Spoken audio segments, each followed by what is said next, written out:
Hello everybody. Today I'm doing a video game review. So the last one I did was Lego Batman 2 and that was months ago. But today, for the honor of Indiana Jones 5, I know the movie came out a month ago and people have already said what they wanted to say about this movie, but hey, let's review Indiana Jones video games I've played throughout the years. So I have a lot of great memories of Indiana Jones and the Lego games. I think this is the game that basically got me introduced to the character, and then I started to watch the movies. Like I got this game for Christmas. It's Indiana Jones in the original Adventures, Lego. So from this poster, this already looks awesome. Like look at Indy in that whip. Got Marion, Short Round, all the bad guys. Got some Temple of Doom references. I think this game came out when Crystal Skull came out. So I guess they did it to capitalize on the Lego sets and Crystal Skull coming out. And I gotta say, this game is awesome. It's a bit tricky at times. Like the puzzles in this game are actually tricky. Because years ago, I would just be playing certain levels. Like, for example, in Temple of Doom, you have to literally, like, move this crate thing and jump on platforms and then whip it and carry it. And then, like, you gotta do it to, like, each platform. It's, like, I thought it was, like, really hard. And there's some desert levels where you have to jump on certain platforms to open certain gates. Like, this game is a puzzle game, like most Lego games. And I feel there's a lot of enemies you fight in this game. Like, you fight a lot of soldiers, but they're not Nazis since Lego has strict rules of what they can have. So they just have them be like generic soldiers. I felt like they played it safe. But what really got me into this game is the first level, where we get that iconic scene where Indiana Jones gets the golden little thing, and then he's with Senapito. I always viewed him as like a good duo, but Senapito betrays Indiana Jones like all his men do when they went on this adventure in the movie, even in this game. Instead, he actually survives it. The boulder chase in this is like really good too. Like you actually have to run away from it and jump obstacles and try not to get crushed. But if you do, you have to restart. But if you miss so many times, you eventually get to the cutscene. And there's surprisingly a lot of Star Wars references to this game. Like we see a C-3PO head, a guy act like him, and you have to find various Star Wars characters to unlock Han Solo. And I unlocked him recently. Years ago I did try to get Han Solo, but I just never got to it. But this has a variety of characters.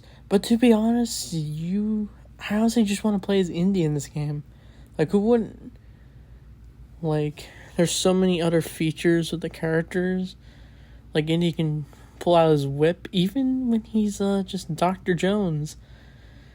Like, he's got that iconic whip, and you gotta, like, build platforms, things, just the whip.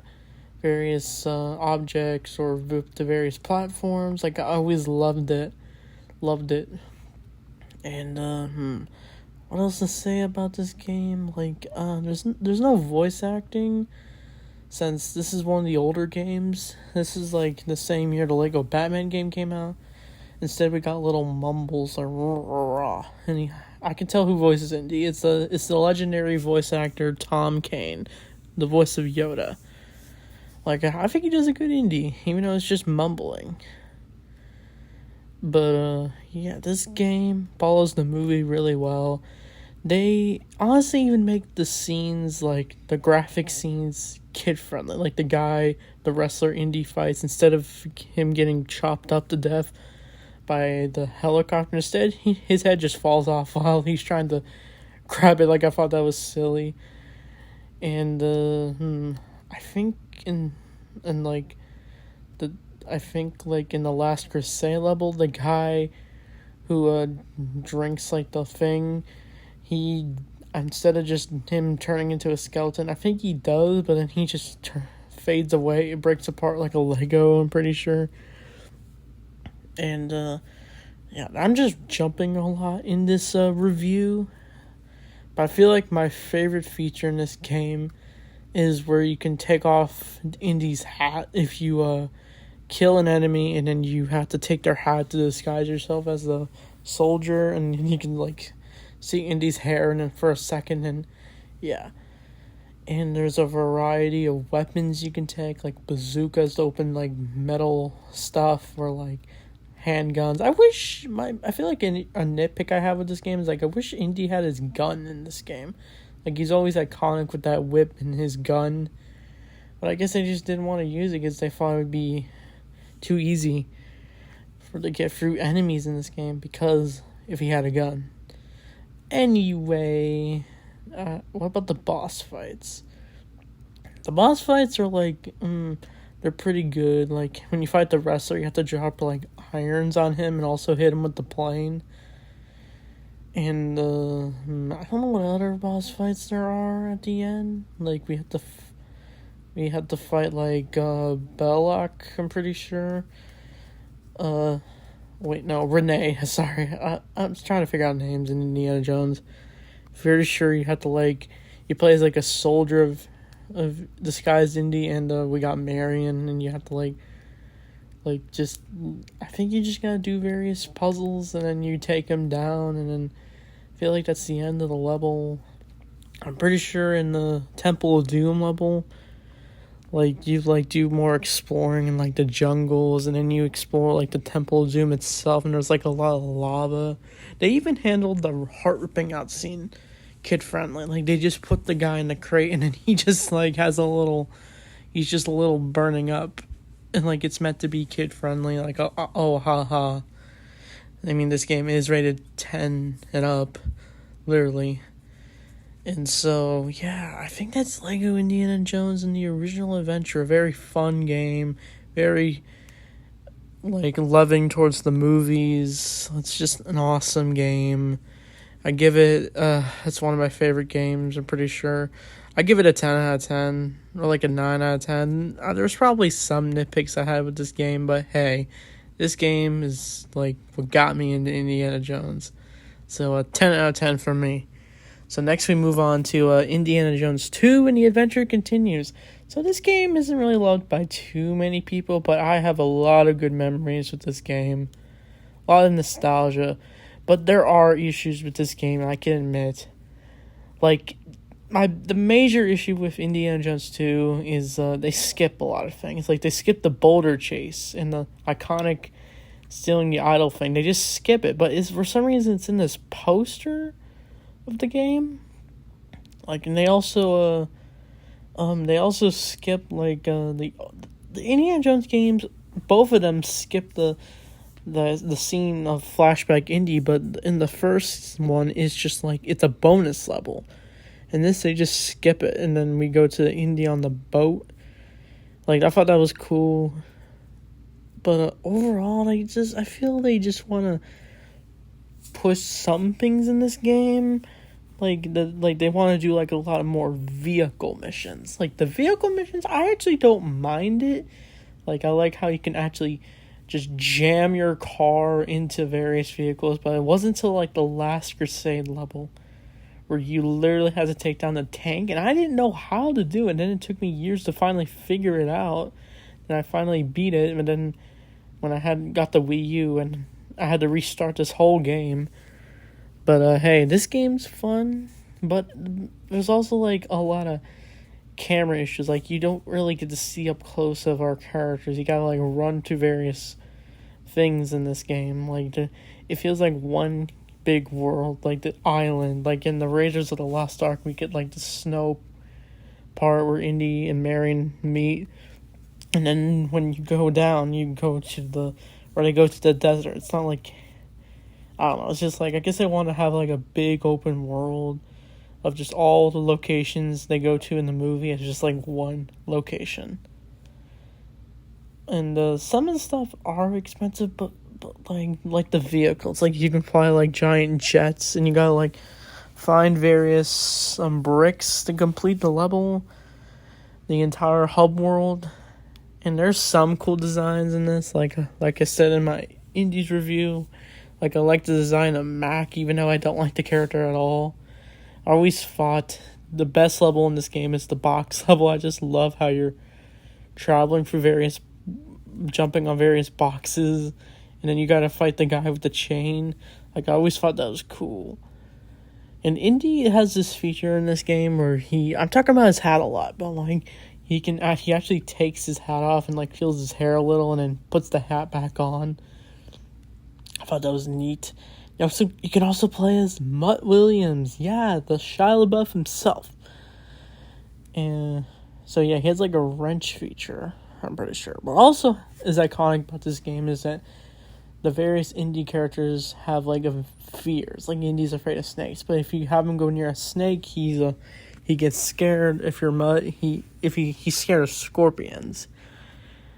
Yeah, that's like the various characters, and for some reason, some of the characters have like potion abilities. Like Willie's feature, she has like this pink potion she can throw. Same goes with like the dancer she's with in the movie, and like various bad guys. Like, I thought that was a cool feature.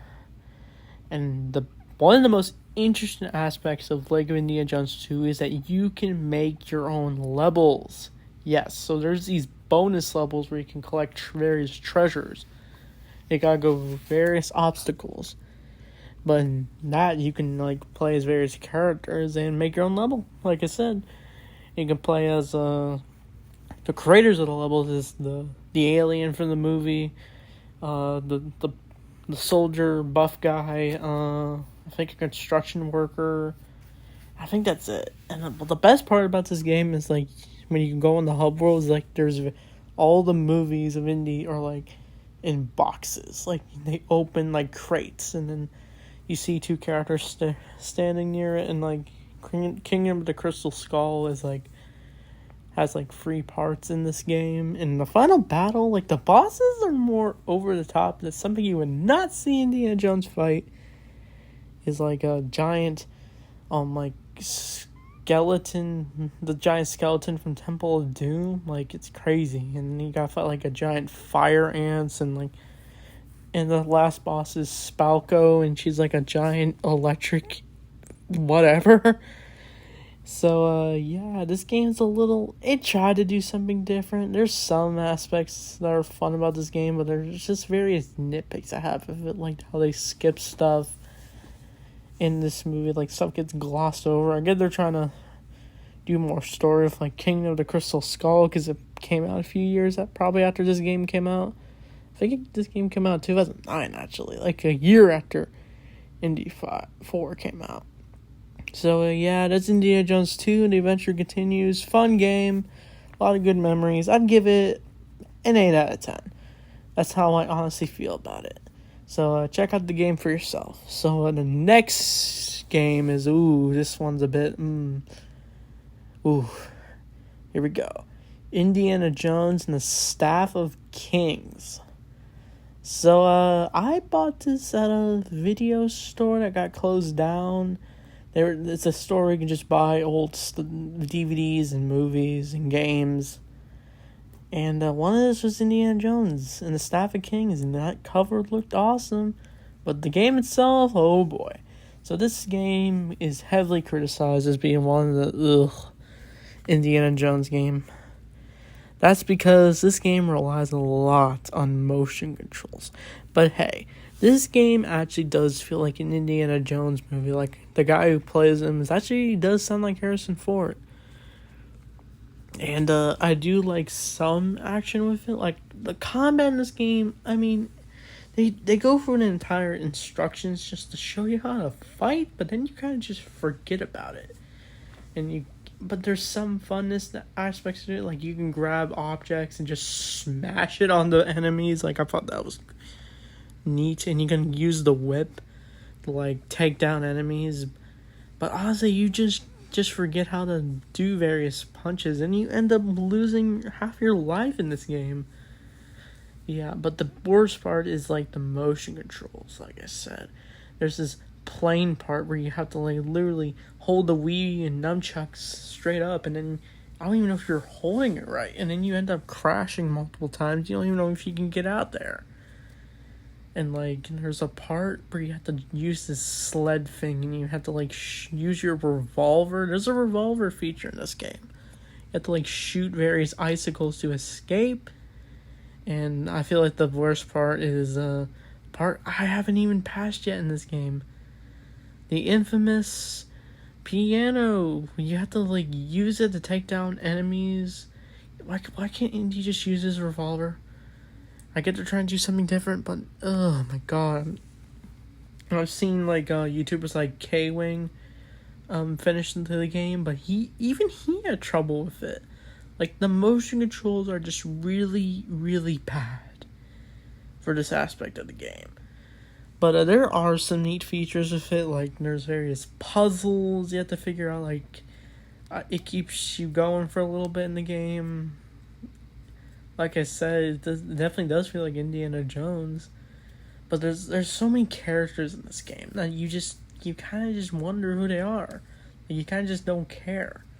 But honestly, Indiana Jones has a lot of characters where Indy just meets somebody and then you wonder, you don't even know how they meet. But you just feel the connection with them. But in this game, I just don't feel it. And the villain, I don't know. I don't even know his name. And he's kind of like Rene. He's just some guy who wants some idol for some purpose. And this Staff of King can apparently penetrate through water. And, like, you can, like, feel the ocean ground because of this staff. It's quite fascinating. And I'm pretty sure at the end of the game, that staff just turns into a snake. So it's just, what was the whole point? So that's my little rant on Indiana Jones and the Staff of Kings. An alright indie game. There's some good to it. Like, even the graphics look okay.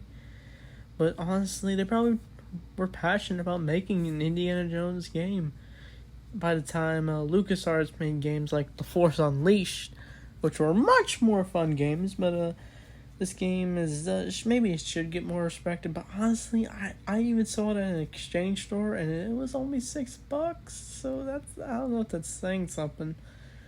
But hey, if you like the game, I'm happy for you. For me personally, this game's a little too frustrating for me.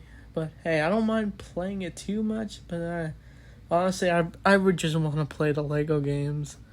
So I'd give this game 1 out of 6 out of 10. That's how I honestly feel about it. Maybe a 5. So another game I want to talk about is a web game. Lego Indiana Jones Adventures. I don't know what it was called, but it's this very nostalgic game where you have to run from the boulder, and it's very difficult.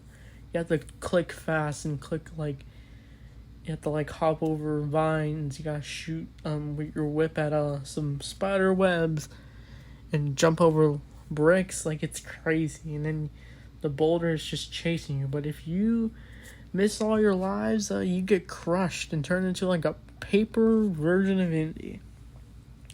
And there's various other levels, like a car chase, the motorcycle chase of Henry Jones and Indy. And I'm pretty sure there's some other ones, but yeah, I just mainly remember this for the boulder level. So that's my history of Lego and other Indiana Jones game. I know there's a game called Indiana Jones and the Fate of Atlantis. I heard that's the best indie game. So tell me, what is your favorite Indiana Jones game? And do you recommend all the ones I'm talking about? So that being said, thanks for watching, and see you guys next time.